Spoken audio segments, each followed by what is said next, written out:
we were picking up a lot of children for poverty issues. We were picking up a lot of children not really understanding what the underlying needs were for families.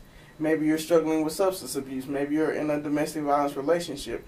Those things were not things that we were worried about. We were worried about keeping your children safe and bringing them in. Well, with the RC consent decree, we had the opportunity to be more creative. To say, hey, Ms. Brown, what is really going on? Why are your lights out? What's going on? How did your bills get behind? What is it that we can do to help you?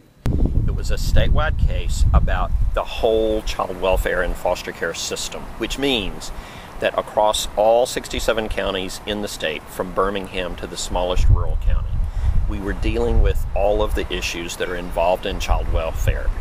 Being able to serve families before picking their children up, that was something that was very difficult for the department to do because we just didn't have the manpower. Folks were carrying 75 to 100 cases.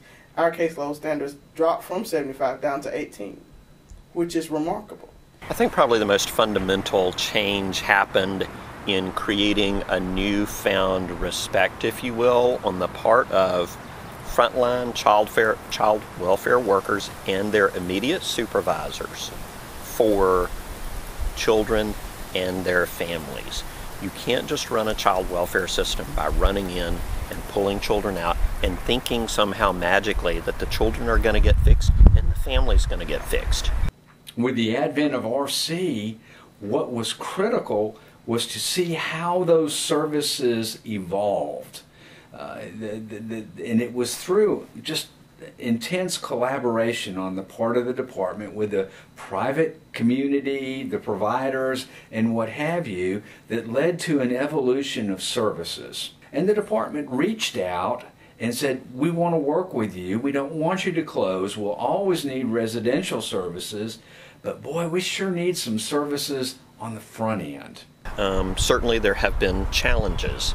But what has been sustained since the end of the Alabama case about 10 years ago is a basic vision that there's a better way to run a child welfare system and there's a better way to support frontline social workers and their supervisors to engage kids and families, to try to give family preservation a chance of succeeding where you can do that safely.